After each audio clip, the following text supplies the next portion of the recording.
хувийн эмнэлгийг ажилуулна гэдэг бол маш хүнд сонголт. За одоо л нөгөө миний ажиллах гээд байгаа эмнэлэгч нь энд үүсч ингэж бий болж шүү дээ гэж бодож байна. Хүчтэй хүмүүсийг эрүүл микрофон гаргаж өгдөггүй гэж хэлж байгаа. Хүнтэй ажиллана гэдэг бол бас айгүй тийм нарийн тэр хүмүүсийн зорилгоос мөн өөрийн зорилготой нийцэж ижил цаашаа явж байна. Бид нар ч юм нөгөө бурхантай хэлцэл одоо хийж амьдралынх нь одоо нэг жоохон цагийг нь уртсах гал үзээд байгаа.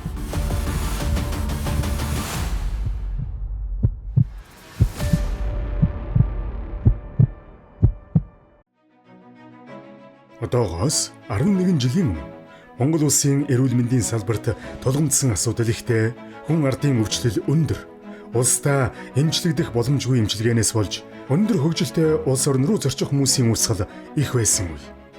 Үүгээр зогсохгүй 2015 онд 3 сая дахь иргэнэ хүлээн авна гэсэн тооцоотой хүндхэн он жилүүд байлаа. Тухайн онд улс төрийн хувьд хамтарсан засгийн газар байгуулагдаад удаагүй эрүүл мэндийн салбар нь урд өмнө нь байгаагүйгээр улс төрчсөн. Эрүүл мэндийн сайд нь ойр ойрхон солигдсон. Эрүүл мэндийн яамны харьяа эмнэлгүүдийн захирлуудыг намын харьяалаар өөрчилж, халж, сольж эхэлсэн. Улсын хэмжээнд тусламж үйлчлэгээ үзүүлдэг гэмтэл согог судлалын үндэсний төвийн захирлын томилгоо нь он дамжин шийдэгдээгүй байсан цаг үе юм. Тэгвэл эрүүл мэндийн салбар хүнд хэцүү байсан тухайн үед жирийн бизнесмен Цолмон зүрхний гих тодтголтой 3 дугаар эмнэлэг улсын хэмжээнд ганц гэгддэг гэмтлийн эмнэлгийг түшиглэн өвчнөдөө шаналж зүдэрсэн иргэдийг ангаах, эрүүл мэндийн салбар тулгамдж байгаа асуудлыг багч гисэн шийдвэрлэх ухаан сэлж, дэвшилт технологи бүхий оншилгооны төв, мис заслын эмнэлгийг байгуулж, гадагшаа явах урсгалыг багасгах зорилгоор мөнгөн гүүр эмнэлгийг 2015 оны 2 дугаар сарын 14-ний өдөр сүндэрлүүлэн босгосон түүхтэй. Өдгөө улсдаа төдийгүй дэлхийд хүн ардын эрүүл мэндийн гүүрэн болон яваа хамт олон болтлоо өргөжин тэлжээ. Анх намайг энд ажиллаа гэж чиглэл өгөхдөө бол үндсэн гой том эмнэлэг байгуулагдах гэж байгаа. Тэгэхээр чи ингээд эмнэлгийн Нотлонбод хүртэл санхүүгийн албанд ажиллана л гэж чиглэлдээ ирсэн бол нөгөө эмнэлэг нь байгуулагдахгүй бол ингээд засрын ажилтай л яваад байдаг. Би өөр засрын л ажил хийгээл нэг дандаа нэг засрын хүмүүс барилгынхантайгаа сүүлдээ тэр дунд чинь бас өөр төсөл эдэр дээр ажиллаад ингээд захирлынхаа чиглэлийн дагуу ингээд Мөнгөр эмнэлэгт анх 2014 оны 7 сарын 1-нд иржсэн. За тэр үед мөнгөр эмнэлэг маань анх бүх төсөл юм боловсруулсан барилгын ажил дүнж эхлээд бид нар одоо яг юу нь болох нь мэддэхгүй тийм талбай дээр барилгын ажил хийж эхэлж байсан. Хамгийн их онцолж явах маш богино хугацаанд бидний ажиллагааны төвийг барьж ажиллаж байсан. Энд Монгол бүтээн байгуулалт хийж байгаа залуучууд маань энд гадаадын интернет эмнэлгийн ажилчид маань ирэл тэгэл их л богино хугацаанд их ирж хүчтэй бараг хамрах зав чөлөөгүйгээр юм бүтээн байгуулалтыг хийж орж ирсэн. Ханаа уралцал, ханы одоо эрдэнэ төвийн хамгаалалт юмнуудаа хийлцээд өөрөө тасалгаануудаа хуваагаад шалаа будаад тэгээд аппарат задраад орж иртэн аппаратуудаа бүгдийг нь угсралцаад одоо бүх юмыг нь одоо анханаас нь ингээд хийлцээ цог явж байсан. За одоо л нөгөө миний ажиллах гээд байгаа эмнэлэгч нь энд үүсч ингэж бий болж шүү дээ гэж бодож итгэл үнэмшил тэмдэг төрчихсөн.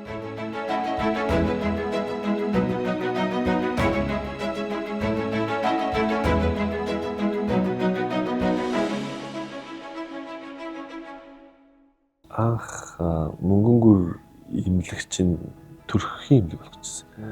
Юу гэдэг одоо ингээд нэг жоохон үйл хөдлөхөөр мөнгө авъя, ер нь сонгойрхан дөрөв ирээдүйдээ хөгжих юм байна гэдэг үндснээс хараад тэндээ ингээд гоё объект худалдаж авчаа тий төв зам дагуу байгаа.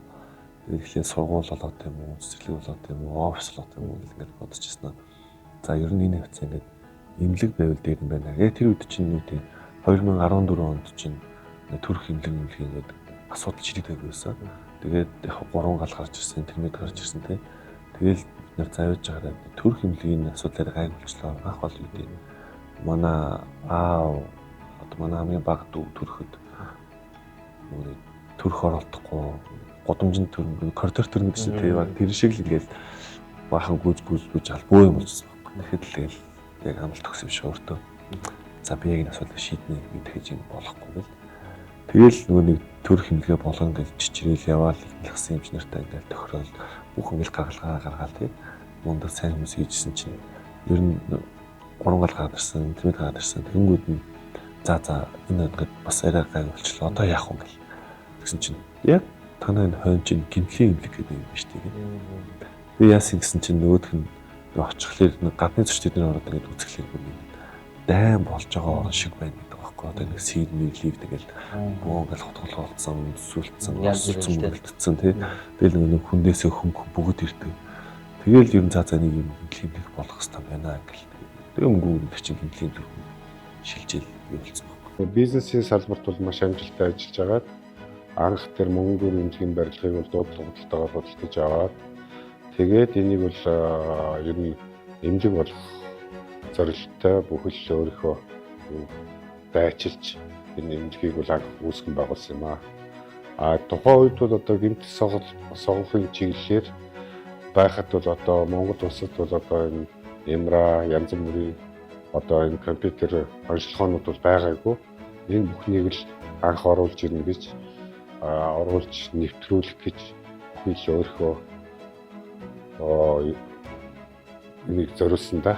11 сарын 14-ний өдөр ах トゥ сонслооны тасаг хамгийн явган тасаг хэмнэлгийн нээлтээс төрүүлж нэгжижсэн. Дараа оных нь 2 сарын 14-нд нэгдсэн мэс заслын тасгууд, хагалгааны тасгууд гэдэг араасаа нэгдээд хэмнэлгийн нээлтийг тавьжсэн. Гэмтэл сог мэссэн тасаг гэдэг чинь манай тасаг чинь гэмтлийн хэмнэлгийн 30%-ийг одоо нуруундаа өрч явдаг том тасаг.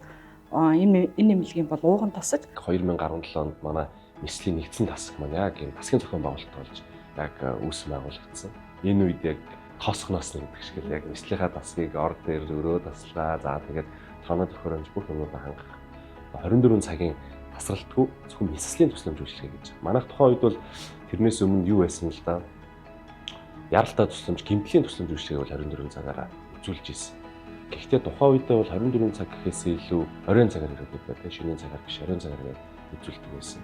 За тэр маань цаашдаа гэмтэл мэс засал үйл авах яралтай тусламжийн үйл ажиллагаа 24 цагаар болж гисэн 2017-аас эхэлж ирсэн. Тэгээд тэгтээ одоо гэмтлийн яралтай тусламж үзүүлдэг гэсэн нь нэмээд ерөнхий мэсийн яралтай тусламж, хэвлэлийн хөндийн яралтай мэссэл, ерөнхий мэсийн яралтай мэссэл гэдэг одоо тусламж үйлчилгээнүүдийг 2017-аас яг тасаг байгуулад үзүүлсэн. Тэнд л анх ингээл ороод цөөхий дэмжтэй одоо ойрхон жижигүүд л явж ирсэн байна. Анх мөнгөөр имлэгт орж ирж байхад манай кабинет бүр мухрын тэр 106 гэдэг өрөөнд байсан. Тэр өрөө ер нь их жижиг. Ерөөсөө л нэг ширээ тавиад нэг эхоны аппараттай тэгээд нэг хөвтөг ортой нэг үйлчлүүлж орж ирээл өвчтөнгөө суулгахад бараг таардаг юм жижиг өрөө байлаа. Хувийн хвшил тэр тусмаа эрүүл мэндийн байгууллагт имлэгийг хувийн имлэгийг ажилуулна гэдэг бол маш хүн сонголт. Маш хүн. Бүх зардал, бүх хүнтэй тоног төхөөрөмжийг нэвтрүүлэх Монгол улсад хийгдэх байгаа одоо тусламж үйлчилгээ, эрүүл мэндийн тусламжийг үзүүлнэ гэдэг яригтай ажил. Үнэхээр стресстэй. Тэгэл энэ болгонд чинь яаж тусламж үзүүлэх вэ? Тийм болохоор бид нар ч анх эхлэхдээ за бид нар бол ард түмний имлэг юм байна гэдэг ийм зарчмын юм ярьж эхэлсэн.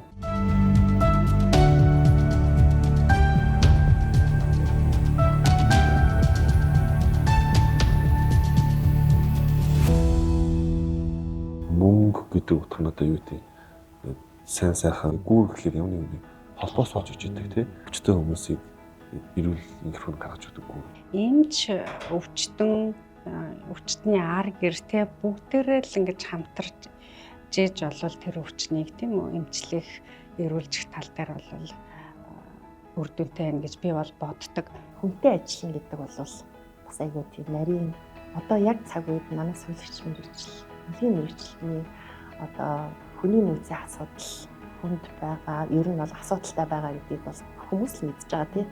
Яг ийм цаг үед бол хүнтэй ажиллана гэдэг бол бас айгүй нарийн ур ухаан шаарддаг ажил болж жоохон эвгүйхэн шиг одоо мэдээж хэрэг ажлын шаардлага тавих одоо ажил хийж байгаа хүн болгонд л зүгээр бүх юм нарийн дардан замаар явна гэж бол байдаггүй. Бас алдаа тохиолдол гаргах ийм зүйлүүд бол бас гарна. Ямар л бидний бол нөгөө мэргэжлийн нэг онцлог бол одоо алдах эрхгүй гэж ярьдаг тийм. Алдаж болохгүй тангарахтаа алдаж болохгүй эрэхтэй гэж одоо бидний бас нэг шүлгийн бас гарсан байдаг. Тэгэхээр альва эрсдэл алдаа зөрчил гарахаас үржилэн сэргийлж хүмүүстэйгээ гол зүйлийг тавьж ажилладаг.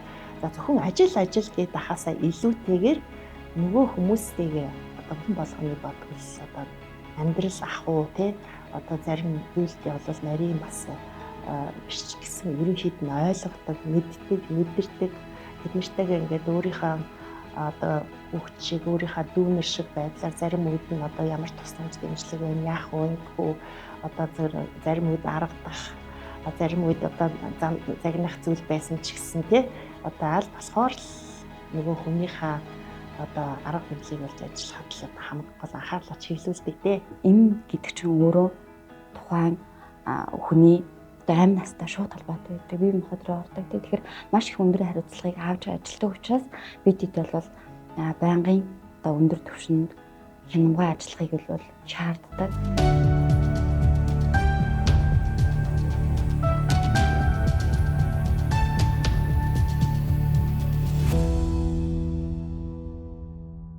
Хамгийн аз жаргалтай чинь л одоо хүнд онш тий одоо яг оншнолдохгүй байж байгаа одоо шин болоод тэгээд тэр ар гэрийн одоо тэр сэтгэлийн одоо тэр үг тэр л одоо ер нь хүний ер нь эмчнэр тэр л хамгийн их ажиргалтай болж байгаа. Түүнээс ш одоо юу гэдгийг сургууль төгсөөд мэдээд ажиргалтай л гэдэг нэг нарийн мэрэгжил эзэмшээд айгүй сайхан л байдаг тий. Гэхдээ одоо хамгийн тийм сайхан юм чинь бол хүнд өвчтөдөө одоо яг зурлаа тий тухайн өмнөх амнасыг аваад маш хүнд хүний судасны нэгдэхгүй байгаа яг тэр нэг судасны бүтлүүсийг ингээл гаргаж байгаа тэр мэдрэмж тэр ар гэрээс ирж байгаа тэр баяр талархал тэр бол үнэхээр одоо ирч хүчтэй одоо нэрээ энэ үг хахад одоо цаашаа яасан ч яхуул тэгэл тийм л гэхдээ бүх юм л мартдаг шүү дээ. Хагалгаанд ороод хүн хагалгаанд орж ирээд гарч ирсэн дараа бол бүх ажил дууссаны дараа хүний бүр амар гой жаргал тэмүчээдэг.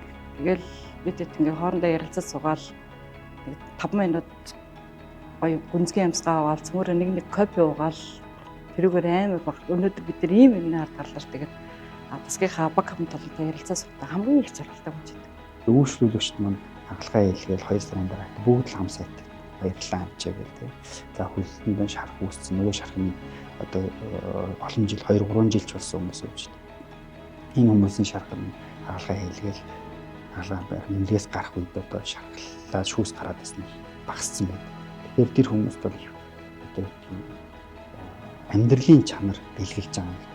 Тэгэхээр тэр хүн дахиж одоо дахин судасны хаалгаанд ороод байхгүй зөвхөн нэг удаа хаалгаанд орчвол тэр өвчнөө мартчихна шүү дээ. Тэгэхээр хүнд чинь маш олон амьдралын асуудлууд байдаг. Тэгэхээр бусад цаг хугацаанд бусад зүйл зөрчил. Тэгэхээр өвчтөнд бидний боддог хүсдэг зүйл болохоор нэг удаа л тусламжуулалгүй тэр нь чанартай байна. Тэрж одоо бидний хийсэн судалгаагаар үйлчлүүлэгчдийн сэтгэл ханамжаар бол баттай, ноттой байдаг. Энэ л талархдаг да.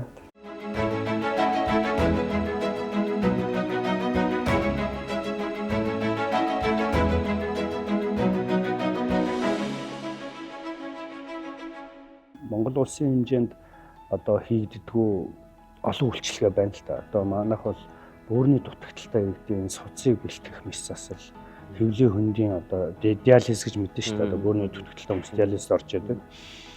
Энэ одоо эмчилгээр бараг за 88-аас 90 орчим хувийн мөнгөнгүүр төр үзүүлж байна. Нийт одоо шин төрснөөс ахуулаад бага насны хүүхдийн унтуулгатай MRI CT оншилгоог мөнгөнгүүр төр үзүүлж байна. За эмэгтэйчүүдийн хавдрын одоо умаа хөндөрөөр төрчихсөн гадагшаа явж эмчилүүлдэг гэсэн эс заслын эмчилгээг мөнгөнгүүр төр үзүүлж байна. Манайхын мөнгөнгүүр анх одоо гэмтлийн тусламж үйлчилгээ хэцүү байсан үедээ зөвхөн төв гэмтэл гэж байдаг. Өөр тусламж үйлчилгээ байхгүй. Тэнд асар их очиртой, маш их тулгуур эрхтний болон бусад гэмтлийн шалтгаантай хүмүүс хүлээгдэхтэй. Ийм байсан цаг үед яг манайх гэмтлийн тусламжийг 24 цагаар үзүүлж анх хэлжсэн. Дүрс оншилгоо, гэмтэл, хүлээ авах яралтай тусламж, лаборатори болон одоо ингээд нэмэгдээд мэс заслын тусламж үйлчилгээ. Тэгээ анх байгуулагдсан цагаас ингээд 24 цаг тасралтгүй үйлчилгээ үзүүлж байгаа хувийн хвшлийн манайхаас үр байхгүй байж байгаа жишээ. Онцлог нь хүн сандарлаа шүн өрөө янз бүрийн асуудал болоо мөнгөнгүүр дээр очиход бүх үйлчилгээ ингээд явж идэг. Онцлог нь одоо өдөө хүртэл 10 жилийн хугацаанд таслалгүй явцсан. Тэр ч утгаараа нөгөө гэмтлийн эмнэлэг гэдгээр манайхыг мэдчихэдэг. Гэтэл бид нар ч нэг төрөлцсөн мэрэгжлийн эмнэлэг тэр дундаа ямар олон чиглэлийн хавдрын тусламж үйлчилгээ болон одоо ерөнхий мэрэгжлийн цус харуултын дараах мэдрэлийн зүрх судасны гэл ингээл маш олон үйлчлэг үзүүлж байна. Захын судасны одоо вений өргөсөлтөө хавхлагын алдагдaltaй хүмүүсийг одоо мөн адилхан улсын хэмжээний бүр топ үйлчлэгийг үзүүлж явж байгаа жишээ нь. Тэгээд дурдвал их олон юм байна л та. Бид нар их дурддаг болохоос мэс заслын тусламж маань ихэд л ер нь бол Монгол улсад анх удаа хийгдсэн мэслүүдийг нэлээд хийсэн. 2018 онд Мөнгөнгүүр эмнэлэгт мэс заслын зөвлөх эмчээр ирж ажиллаад тэрнээс хойш одоо 7 жил өнгөрсөн байна. Тэгээд бид нарын 7 жил дотор бид нар залуучуудаа ч сайн сургалаа. Манайх ер нь манай эмнэлэг бол бид нар мэс заслыг дурангийн аргаар хийдэг аргыг түлхүү нэвтрүүлэх зорилгоор ажиллаж байгаа, зорилготой ажиллаж байгаа. Энэ дээр бид нар ер нь цөсний хагалгаа, олгоон хагалгаа ер нь бүгдээр ингээд бараг 97-8% дурангийн хагалгаа хийж байгаа. Тэр хоёроос гадна одоо бид нар хэвлийн хөндий, чэйжний хөндий, одоо өртсний эвэрхий, тэгээд ер нь бөөрийн дутагдaltaй улсуудыг гемодиализ, хэвлийн диализ, ордог, замыг бэлддэг бүх хагалгаануудыг бол хийж байна. Нээлттэй хагалгаа, таркарын хагалгаа, дурангийн хагалгаа бүгдээр ингээд хийж байна. За бүрээний венүүдэд түнэл катетер тавих, босод диализд ордог, гемодиализд ордог. Энэ замуудын хагалгааг л 100% хийж байна. Монгол улсад ийм хагалгаа хийдэг одоо 2-3 газар байна. Нэг нь бол манайх.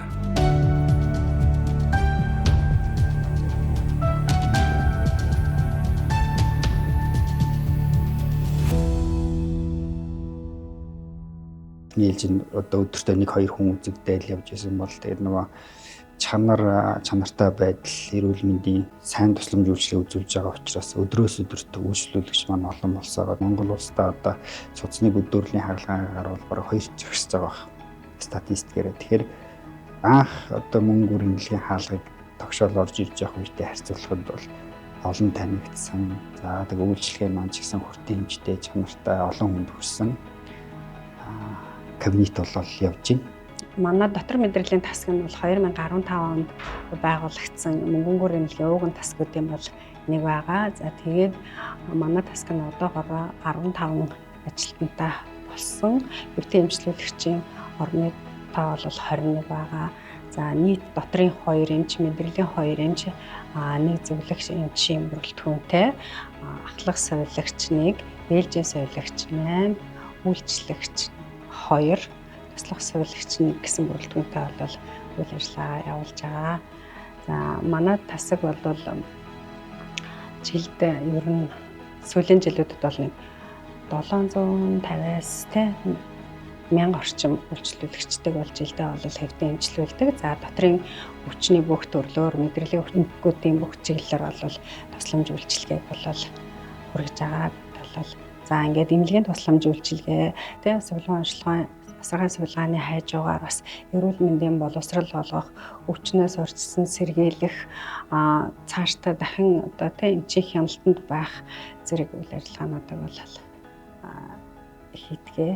Бид нар анх нэгтгэхдээ 7 тоног төхөөрөмж ашиглан 50 гаруй нэр төрлийн шинжилгээ хийдэг байсан бол өнөөдөр одоо дэлхийн брэнд болсон Япон, Герман улсад үйлдвэрлэгдсэн тоног төхөөрөмжүүдийг ашиглан 100 гаруй нэр төрлийн шинжилгээг 12 бүрэн автомат тоног төхөөрөмж ашиглан хийж байна. Тэгээд үйлчлүүлэгчийн хувьд бол мэдээж тооны хувьд харьцангуй өссөн, өдөртөө 100-аас 200 хүнтэй бид нар ажиллаж байна. Манайх бол одоо 113 нэр төрлийн шинжилгээ хийж байгаа. 24 цагаар ажилладаг. Тэгээ манай дээр бол биохим, иммунолог, молекуляр биолог, бактериолог, клиник хим гэдэг амаргүй лабораториудад ажиллаж байгаа.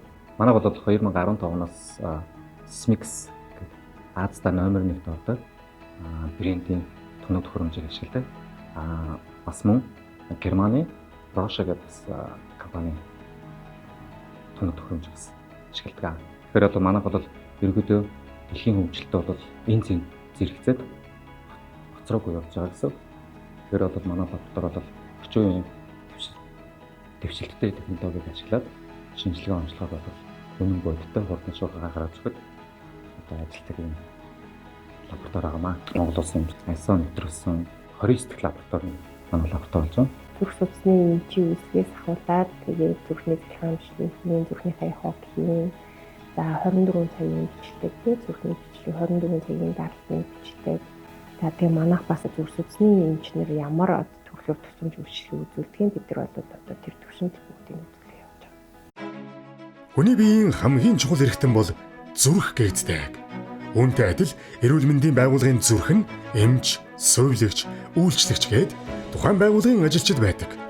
Өөрийн үр хүүхэд, ханижил, бүр цаашлаад өөрийн эрүүл мэндэ золиослон нойр хоолгүй зүтгэж яваа өнөө цагийн бааtruуд юм. Мөнгөн гүр эмнэлгийн хувьд нийгмийн асуудлыг шийдвэрлэх ажлын онцлогийг ойлгож, сэтгэл зүйн эрүүл мэндэд анхаарах, нээлттэй ярилцах, тасралтгүй сургаж хөгжүүлэх, ажилтнуудынхаа оролцоог бүхий л төвшөнд дэмжихтэй холбоотой цогц ажлуудыг зохион байгуулдгаараа эрүүл мэндийн салбарт өөрийн гэсэн тод байр суурийг эзэлсэн хамт олон юм. Анх ажиллаа хүлээж авч явах нэг 50 орчим 60 орчим ажилттай байсан. За би ажиллаа хүлээж авч явах 150 орчим болгосон. Тэгэхээр нэг 100-аад ажилтны нэг юм орон тоогийн нэмж ажилласан гэх юм да. Энтэйг адил уялдуулаад бас нөгөө орлого нь ингээл ихсэл явж байгаа. Олон түмэн танигдж байгаа. Одоо олон түмний нэр хүнд нь ч бас харагдаж байгаа. Тэгэхээр энэ хугацаанд юу өөрчлөгдсөн бэ гэхлээр одоо манай Монгол улсын үйлчлүүлсэн иргэд л одоо хэлэх бах та. Дээрээс нь юу вэ гэхлээр маш олон хүмүүс жилд одоо 150 мянгаас 300 мянга хүртэл үйлчлүүлэгчд үйлчлүүлдэг. Ингээ 10 жилийн хугацаанд тэгэхээр нэг сая 500-аас 3 сая орчим хүн үйлчлүүлсэн болов гэж бодож байна. Тэгэхээр энэ хүмүүс нөгөө эмчлүүлээд үйлчлүүлээд үр дүн гараад итгэцэн хүмүүс маань чимээгөө ингээл баярлал дотроо за би ингээд ийм хэлцээ шүү. Ингээ нөгөө хүмүүс чинь алтан дээр ер нь бол суралцж явж байгаа хэвээр. Мэдээж алтаагаар эмнэлгийн салбар дээр бид нар чинь нөгөө хонтой хэлцээр одоо хийж амьдралынх нь одоо нэг жоохон цагийг нь уртсах гал үзээд байгаа. Тэгэхээр чи нэгдүгээрт эрүүл мэндийн салбарт ажиллаж байгаа мэрэгчлэнүүд маань нөгөө яг л томьёо, химийн томьёо яг өөрийнхөө ур чадварыг хөгжүүлэх гэл ингээл 6-7 жил аяа зөрчидгээс биш. Бас яг бизнесийн нарийн үйлчлүүлэгчтэй яаж харьцах, өвчтэй хүн тийм ууртай хүмүүс орж ирж байгаа шүү дээ. Өвдсөн гэдэг чинь сэтгэл зүй бол тэгээ шалан дээр явж байгаа. Тэр хүмүүстэй яаж явах, сэтгэл зүйн бас үйлчилгээ үзүүлээ. Ингээ яг л монголчин аяг жижигхэн болохоор бүгдээрээ нэг юм 150-уулаа ажиллаж байгаа юм чинь бидний аав ээж ах дүүс хамаатан сата хүүхэдтэй чинь ялгаагүйгээр үйлчлэгийг үзүүлээ. Нэг юм хүнлэг одоо үйлчлэгийг оруулж ирэх гэж нэлээд хичээсэн. Энэ бол нэг баг болж намайг нэлээд сонссон. Миний одоо хэрэгжүүлсэн энэ ажлыг хамт нийтээрээ нэг цул бүхэл болгосон. За дээрээс нь гэх юм бол гэт нэг ийм сони юм ажиллаж ирсэн. За зөвхөн гэмтлийн тасаг гэхэлэр цэвэр хаалга гэдэг. Ерөнхий мэдслийн тасаг гэхэлэр за бохир хаалга гэдэг. За лаборатори бол лаборатори цусаа авчдаг. За сэргийн засгийн ажил. Хувь хүн болон өөрөөсдийнхөө ажил дээр ур чадвараа гаргаж ажиллахыг хичээдэг биш. Нэгдээд интеграцлаад одоо за энэ өвчтөн маань ингэж ийм юмтай ингэж орж ирээд ийм төвхтэй энийг нь хэдүүлээ цогцоор нь эмчлэе гэдэг. Багийн ажиллагааг ерөнхийдөө бол нэлээд ийм одоо барьж ажилласан. Тухайд нэг 100 хүртэл ажилладаг байсан л та. Тэгээд түрүүн хэлсэнчлэн юуны төлөө үнэлэг юуны төлөө зорж ажиллаж байгаа, ямар зорилт тавьж байгаа, бид нар цаашаа юунд хүрэхин эдээл ажлуудаа ойлголцвол эрүүл мэндийн салбарч байна уу, бусад салбарч байна уу? Энд дэр бол тийм хэцүү биш.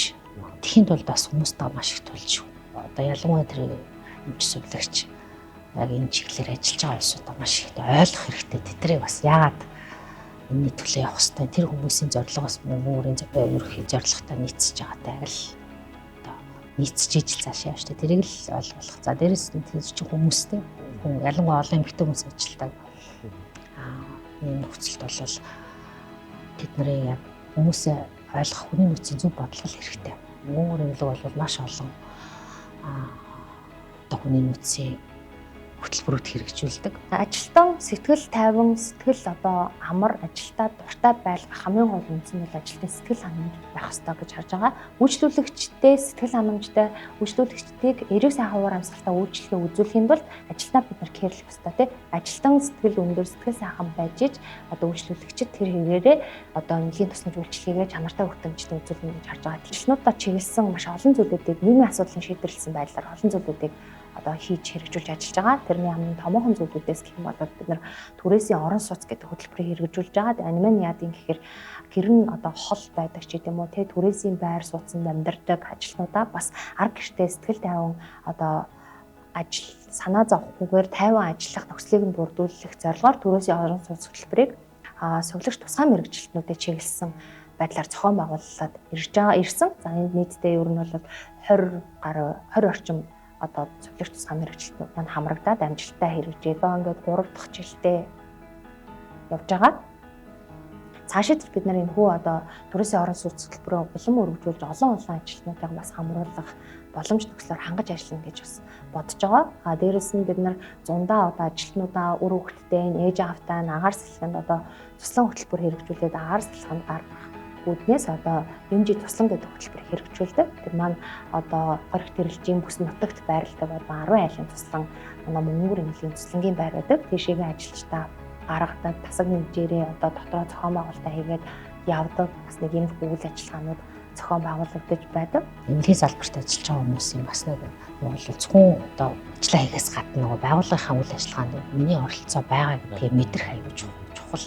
Мэдээж ажиллаа хийж байгаагаа мэдрэхээс гадна хамт олонтойгоо байгуулж ажиллах олон үйл ажиллагаанд оролцох их чухал гэдэг. Тэр бүхний бас өмнөх ажлуудынхаа туршлагаас үндэслээд үндэсний бодлоготой суулгаж өгөөд ингээд ажилласан үр дүн болов одоо анх байгууллагч гэсэн үеийг хараад эргээд 10 жилийн дараа харахад бол энэ хэрэгжүүлэлттэй ажлууд ажилладаг. Дээрс нь март дүрм журмын баригдаж ажилладаг ч гэсэн зөвлөлтлөө өөрийнхөө сонирхлыг тий өөрийнхөө одоо илэрхийлж ажиллах боломжийг олгодог. Бусад эвлийг харьцуулах юм бол манайх чинь тийм гэр бүлсэг газар. Бүх ажилтнтайгаа тийм гэр бүлсэг байдаг. Бүх ажилтнтайгаа харьцдаг. Одоо ингээл улсын эмнэлгүүд ингээ бусад том хувийн эмнэлгүүдийг харьцуулаад үзэхэд манай эмнэлэг шиг ингээ шууд нээлттэй зөвлөлтөйгаа цуг байдаг, харьцдаг, тийм зайлтанд ордог тийм газар юу бараг байхгүй байна. Тэгээ бид нар бол ингээд удирдлагуудаас бүх хүмүүсээс бид нар ингимээр ингэж хөгжмөр байна. Ингээд цаашаа суралцаад мэдлэг боловсролоо дээшлүүлмээр байна. Ингимээр бидэрт одоо басагтаа би ийм томног тохиромж авмаар байна. Ингимээр гэж бүх одоо өсөлтүүдээ ингээд тавихад өө тгий та ингээд яг ингээд хэрэгжүүлээ тасгай гоё болгоё. Өшөө бидэд ингээд цаашаа урагшлаад алхахыг гэж бодож байгаа юм чинь таны саналыг дэмжнэгээд ямар ч хүн дээр орсон. Тэрээс хаалтгүй заал гэд бид эдийн өсөлтийг бол 100% биелэлдэг. Тэгээ бид харилцаа хандлагын ажилд авч ур чадварыг эзэмшүүлнэ гэдэг. Тэгэхээр бид нар ер нь бол манай одоо эмч мэдлэгийн мэрэгчлэлтнүүд бүгд ер нь айгүй туршлагатай, мундаг тийм хүмүүс байдаг учраас шинэ ажилтныг сайхан сургаад, хөгжүүлээд, дадлгажуулаад яг байгууллагынхаа соёлдоо уусгаад авахыг маш их зорж ажиллаж байдаг. Энэ л байгууллага. Тэгээд хувь хүн талаас карьер өсөх, за одоо бусад өөрийнхөө яг энэ чимлэгийн мэрэгчлэлтнээсээ гадна хөгжүүлэх боломжтой ур чадвартай хувь хүний манлайлалын тэдгээр зүйлүүдийг маш сайн дэмжиж ингэж ажилладаг. Зөвхөн энэ хүн энэ ажлын байран дээр л байх ёстой гэдэг зүйлийг бол баримталж ажилладаггүй юм байгаа. Тэгээд карьер өсөх боломж бол маш их байдаг. Одоо жишээлбэл манай дээр бүртгэл мэдээллийн ажилтан хийж агаад удирдах албан тушаал менежерийн түвшинд ажиллаж байгаа хүмүүс байна. Гэх мэтчлэн карьер өсөх боломжтой нөхцлөөр нь маш сайн хангаж ажилладаг. 2019 оны 1 сард бид нэг анх үйлчлэгээнийхээ албаны анхны хурлаа хийгээд тэгээд тэр хурал дээр тухайн үед инхээ захирал маань хүний нөөцийн захирал байсан. Инхээ захирал маань орж ирж чиглэл одоо 19 онд бид нар яг хаашаа яаж ажиллахын зорилттой танилцуулаад тэгээд тэгж орж ирж байхдаа эрэхтэй бид нарт нэг зар одоо түгээсэн гэх юм уу? Тэр нь юу байсан гэхээр хүний нөөцийн менежер Тамира маань одоо ингээд ажлаас гарах хүсэлтээ өгсөн. Тэгээд Тамирагийн оронд бол дотооддоосоо ер нь сургаад хүн бэлдээд сургаад авъя гэсэн юм бодолтой байгаа. Тэгэхээр та нар дундаас ийм сонирхож байгаа хүн байвал надтай ирээд уулзаарай гэдгийгсэн. За тэгээд би ч өөрөө экологч мэрэгчлээ. Тэгэхээр яг эмнэлэгт бол би мэрэгчлэр ажиллах боломжгүй. Тэгэхээр яг тухайн үед би ингээд өсөж хөгжих тийм айгүй амбицтай байсан юм шиг байна. Тэгэл инхээ захиралтай уулзаад за тэгээд тэр уулзалт ярилцлага бол айгүй гоё уулзалт болсон. Надад их урам зориг өгсөн, ихтгэл найдвар төрүүлсэн тийм уулзалт болоод тэгээд за миний зүгээс бол чамтай хамтарч ажиллахад ингээ болноо. Чи байгалаа захиралтайгаа нэг уулзчаарай гэдгийгсэн. За байгалаа захирал гүйцэтгэх захирал байсан. Тэгээд байгалаа захирлын өөрөө уулзах гээд анх удаа өрөөнд нь ороод анх удаа албан ярилцлага хийгээд ер нь нэлээд их сандралтай байсан. Ер нь нэлээд айсан гэх юм уу. Тэгээд захирал дээр ороод ингээд юу байсан чинь ер нь тэр ярилцлага болоогүй. Би ер нь баг 30 минут загнуус аргаал гарч ирсэн. Тэгээд тэр одоо ярилцлагын төгсгөлд юу гэсэн гэхээр хэрвээ чи энэ ажиллахыг хүсчихвэл энэ 5 асуултанд хариулаад ирээрэй гэдгийгсэн. Тэгэл би тэр өрөөнөөс нь тэгэл гарсан. Тэгээ 2 хоногийн дараа 5 асуултандаа бэлдэж хариулаад буцаад байгалаа захиралтайгаа уулзаад тэгээд за окей маргаашнаас эхлээд дагалдаад эхлэрэй л гэсэн. Тэгээд 2019 оны 1 сарын 28-нд анх хүний нөөцлөөр ажилд орсон. Тэгээд тэр үед чинь бол би хүний нөөцийн талаар ямар ч ойлголтгүй шүү дээ. Юу ч мэдэхгүй. Тушаал шийдвэр албан бичгийн юу вэ гэдгийг мэдэхгүй. Тэгэл хатраагаа дагалдаад тэгэл анхны тэр ойлголтуудаа хатраагаас аваад ингээд хэм сурсан. Манай эмнэлгийн хувьд болохоор юм захиргаа хүний нөөц талаасаа ч гэдэг ч юм уу, менежмент талаасаа яг өөрсдийнхээ ажилчдад илүү ингэж нөгөө илүү нээлттэй байж гэдэг ч юм уу тий. Одоо хэлсэн одоо зөвлөгөө зөвлөмж гэдэг ч юм уу эсвэл одоо шин санаа ажиллахыг аюу дэмжиж ажилладаг.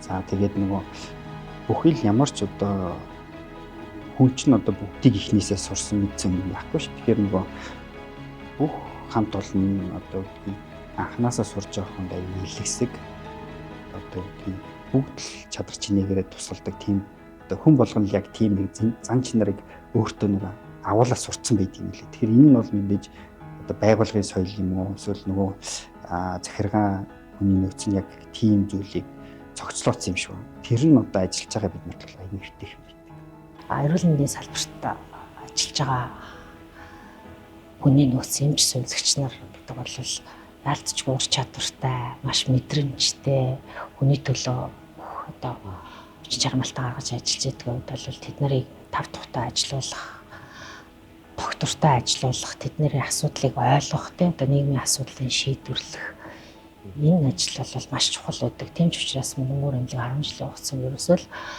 нэгэн тийм бий болгоцсон тоног төхөөрөмж барилга байгууламж эмнэлгээ байгуулсан тэнд ажиллаж байгаа хүмүүсийг л доктортой ажилуулах нэг чухал байсан. Мэдээж сайн эмч мэргэжлүүдийг татаж ажилуулахын тулд хүний нөөцийн бодлого маш чухал байдаг учраас бид нар ажилтнуудаа сургаж хөгжүүлэхэд бол маш их хичээж ажилтдаг. Хүн чанартай л бай.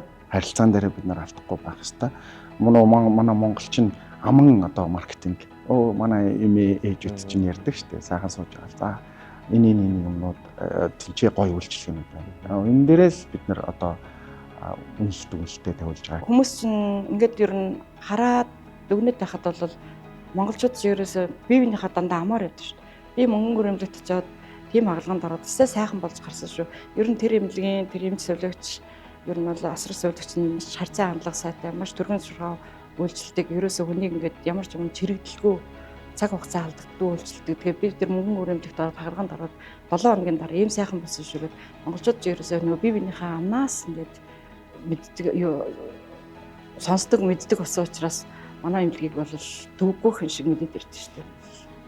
Тэгэл би бас заримдаа хүмүүсийг ирээл манай эмнэлгийг яаж мэдчихсэн гэхээр манай тэр ирээд хэмжлээс манай надаас бүр би одоо энд ингээд 10 жил ажиллаж байгаа болохоор намайг зарим хүмүүс ирээд таньдаг, би тэр үнийг заримдаа таньдаггүй шүү дээ. Тэгэхээр та намайг яаж таньсан гэхээр яага 2 жилийн өмнө манай ах ирэхэд чи байж исэн, тэдэн жилийн өмнө манай хамаатангаа ороход чи байж исэн гэд өөрөө мэддэг байхгүй. Бид нар ажилтнуудаа сургаж хөгжүүлэхэд бол маш их хичээж ажилтдаг. За энэ хугацаанд бас гадны эмнэлгүүдтэй хамтан ажиллагаатай байлаа. Дөнгөж байгуулагдсанаас эхлээд бид нар солонгосын эмнэлгүүдтэй За Японы эмч нартай Туркийн эмнэлэгтэй сүлд бас гэрээ аваад хамтарч ажиллаж байна. За Солонгосын сэргээн засахын чиглэлээр бол Солонгосын хайдаа эмнэлэгтэй бас урт хугацаанд хамтран ажиллаж байна. Ажилтнуудаа сургаж хөгжүүл тийшээ туршлага судалгаар явуулж байна. Солонгосоос одоо эмч мэргэжлэнүүдээр ажиллаж байна гэх юм те. Тэгэхээр энэ бол эргээгээд бас эмнэлгийн төсөл үйлчлэгээний чанар ажлуудын мэдлэг чадварт бол маш их үр дүнтэй ажил болж байгаа. Сэвлэгч тусгай мэргэжлэнүүдийг хөгжүүлэх, сургах, мэргэжлийн зэрэг хамгаалуулах, гадаад дотоодод явж хурал зөвлөгөөнд оролцуулах энэ асуудалд бол анхаарлаа тавьж ажиллаж ирснээр өнөөдрийн түвшинд нийт мэргэжлэнүүдийн маань 20% нь одоо мэргэжлийн зэрэгтэй, за 40% нь болохоор нарийн мэргэжлийн эзэмсэн чадварлаг сэвлэгч нарын маань одоо энийгээр тэлээд ингээд ажиллаж байгаа. Эндээ бол үнэхээр бахархалтай байна. Манай ууган ажилчдын маань нэг одоо төр санчааны тасгийн технологич хоёр хос одоо манай мөнгөөр эмнэлгээс гал боломтой бадраагаад одоо өдгөө хоёулаа 10 жилийн хугацаанд цаахан ажилчид хөдөлмөрлөөд өрөвхтөд төрүүлээд цаашдынхаа ирээдүйн зорилгыг ч гэсэн одоо мөнгөөртэйгээ холбогдсон явж байгаа. Манай төр санчааны технологич баяр магнаа тонд болтод баяр сайхан хос байгаа. Би тэр болохоор оюутан багтаа 4 жилийн ангид сурсан. Тэгээд тухайн үед бол хос биш байжгаад мөнгөнгөр эмнэлэгт ороод ингээ ажлын гараан дээр гараад бас хантайгаа одоо дахин дурлаад гэх юм. Тэгээд бас нэг групп болж исэн. Мөнгөнгөр эмнэлэгт цуг ажиллаа банк цуг байгаад байх бол одоо ингээ цаашдын хүчил дээр шилтэж юм те. Илүү дөхөн болсон бодоод гэж боддог. Одоо яг нэртэйгээ хамт амьдраад хамт ажиллаад тэр одоо ингээ 11 дэх жилээ болох гэдэг чинь. Тэгээ манай хүүхэд ингээ анх төрөхөд юу яаж одоо энэ гадаа хүндэтгэлийн талбай гэдэг манай мөнгөнгөр эмнэлгийн хүндэтгэлийн талбай гэж байдаг. Тэрэн дээр анхны гацуурыг засгаад мөнгөнгөр эмнэлгийн анхны хосыг хүүхдүүд гэ манай охин яг тэр ингээ хөрсөний хулцаж засаж байсан. Одоо манай охинтой ч зөө гацуур мад бас гадаа байдаг. Тэгэл одоо ерөөсө хаана мөнгөнгөр гэсэн юм байна. Тэрийг л манай хүүхдүүд нөгөө аавын ажил хийж ажил. 10 жилийн тохиолдолд бид нэр салбараа нээж байгаа. Тэгээд ер нь хийх юм бол хийгээд галтайг нь бол бэлэн болсон гэж бид нар хардаг байхгүй. Яг ингээд үндсэн суурь нь бол бэлэн болсон. Одоо ингээд эндээсээ мэдээж магадгүй ирж чадахгүй байгаа хүмүүстийг жигээд жоон тогтын төргөө төхөөд нэг салбар нээж байгаа. Тэгээ ер нь цаашлаар дахиад 2-3 салбарууд бол нэгтгэн тодорхой болчихсон. Яа тэгвэл манайх нэг солонгос түншүүдтэй болсон. Тэгээд нэг солонгосын зах зээл нь уусаа хандсан байхгүй. Одоо 11 эмнэлэг байх хэрэгтэй. Тэдний 12 эмнэлэг байгаад хоорондоо бластад эхэлсэн байгаа байхгүй хүмүүсээ. Тэгээ манай монголчууд болохоор яг адилхан ч гэсэн чанарын ялгаа жоохон өөр байгаа юм л та. Амар их жижиг үү тэмдэг байгаа. Бидний жоохон тэгээ нэгдэхээ те. Дэрийг ер нь сайхан хумаад бүр нэг том болгочих юм бол чанартай болчих юм бол гоё ч те. Тэгээд юу гэдэг одоогийн байгаа нөхцөл байдлыг том эмнэлгийг багцсан жижиг хэмлүүд авих байгаа ч тийм. Олон. Яг олон. Яг ингээд энэ өөрөө зохицоо асуудлыг шийдэж чадахгүй шүү дээ. Хүнийг үзэн, эмчилгээг нь хийж өгч байгаа, хаалгыг хийж өгөөд, сэргээн засахыг хийж өгөөд гаадаг бүтэн систем багцдаг. Тэгээ бид нар бол одоо тэднийг ингээд хүчээд хийж чадахгүй. Өөрсдөө тийм систем болох гэж байгаа. Одоо ингээд эрүүл хүн байхад тэнд те за ийм өвчин байгаад ингээд булчин танилцлаа хийгээрээ тэний нэг энэ нууны чинь хэлсэн булчин чинь жоохон зөвд нууж жоох ингээд далих гэдэг л шүү. Одоо л зүгээр. Гэтэ та 5 жил дараа нуучин өвдөд 10 жил дараа харах байх башилтай байна. Энийг хацчаарай. Өвдсөн байгаа хүн дээр нь та ингэж имчилгээ хийгээд ингэж үсэл амдаагаад ингээд харахаа наваад ингээд явж байгаа. Ямар ч үеийн хүн иржсэн, хүндээсээ хөнгөн хүмүүс иржсэн тэр хүмүүстэй нэг хэрэгцээтэй хандлагыг хийж өгдөг тийм газар болмоор. Одоо үзүүлж байгаа тусламжуудтай илүү улам сайжруулах, улам чадварчих, улам нарийн одоо имчилгээ заслуудыг зааш нь тоног шилдэг одоо сайн тоног төхөөрөмжүүд технологи ашиглаж хийх тий одоо чинь эрүүл мэндийн салбар ер нь бол эрүүл мэндийн салбар гэх байл салбарт ингээд технологиг дагаад хүмүүсийн ур чадвар сайжраад имчилгээ үйлчлэгээний бас чанарууд сайжрах юм л байгаа шүү дээ. Тэгэхээр хамгийн орчин үеийн тоног төхөөрөмжүүдийг л одоо нэвтрүүлэх юм талтай байгаа. Түрүүн бас дурдчихсан солонгосын сэргээн засах чиглэлээр хамгийн орчин үеийн сэргээн засах тоног төхөөрөмжүүдийн хөрөмлөгтөр бас ашиглаж имчилгээ хийж байгаа. Энийг бол өргөжлүүлэн цаашлаад одоо илүү хурдтай, илүү шинэлэг технологиудыг оруулж ирэхээр илүү анхаарч ажиллана гэж бас бодож байгаа. эрүүл мэндийн салбартаа мөнгөн гүүр эмнэлэг гэсэн нэр хүндтэй нэгэн томоохон байгууллагыг өөрсдийн эмнэлгийн тусламж үйлчилгээний онцлог, байгууллагын соёл, хүний нөөцийн тасралтгүй хөгжлийн бодлогоор бий болгож чадсан 10 жил өнгөрчээ. Ирээдүйн хөгжил дэвшлээ тодорхойлж, хүн ардын эрүүл мэндийн төлөө дэвшилтэд техник технологиг ашиглаж, гадны улсыг өртөг өндөртөө зорих ус, өөрийн улсдаа эмчлүүлэх боломжийг бий болгохоор сэтгэл зүрхээ зориулан яваа хамт олон бол мөнгөн гүүр эмнэлэг юм.